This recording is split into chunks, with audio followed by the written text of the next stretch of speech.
guys, I am going to do something a little bit different today.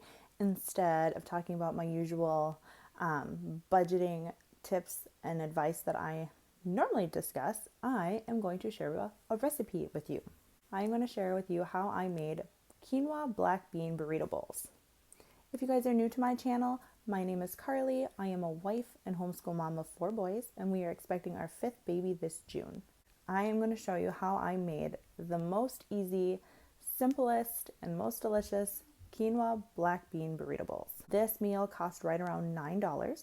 You could make it even less expensive by substituting rice for the quinoa, and you could also substitute the black beans for dried black beans. That would honestly probably cut the price in half, which is awesome. That is not including, by the way, the toppings that I did put on my burrito bowl.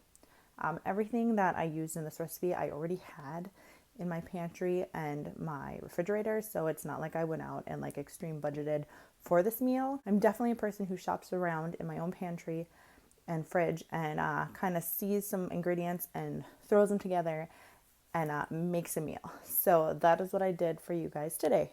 Let me know what you think.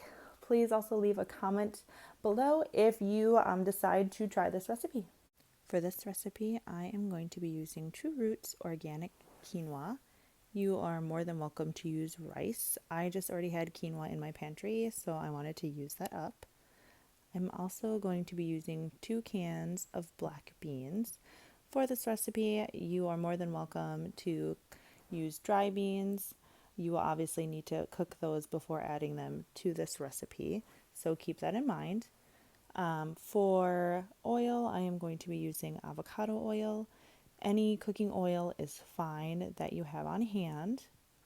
I am going to be using 2 small onions and 3 cloves of garlic for this recipe. I am cooking the entire package of quinoa.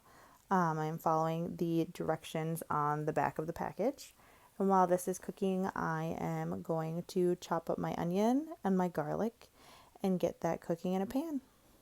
I do want to mention that you want to first cook your onions until they start to soften and brown before you add your garlic, because the garlic does cook a lot quicker than the onions do.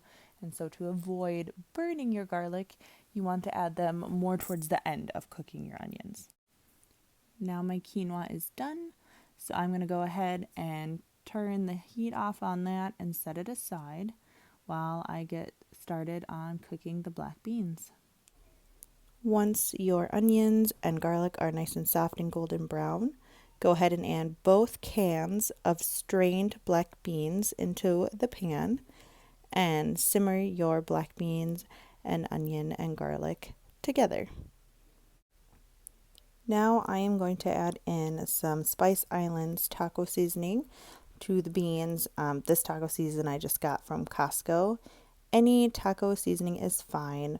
I recommend just seasoning it to taste.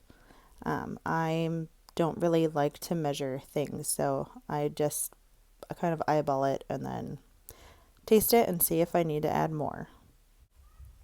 Alright, now that this is coming to a nice simmer, I'm actually going to add some Valentina hot sauce.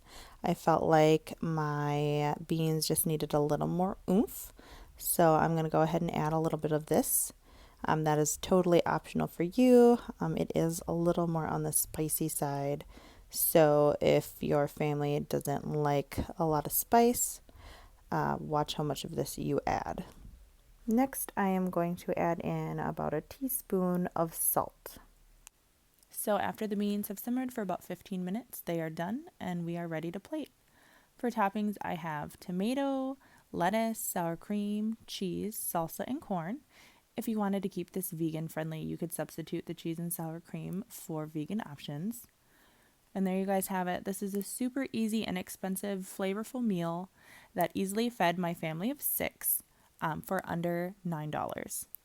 If you guys liked this video, please give it a thumbs up and hit that subscribe button below, and we will see you on our next video. Thanks for watching.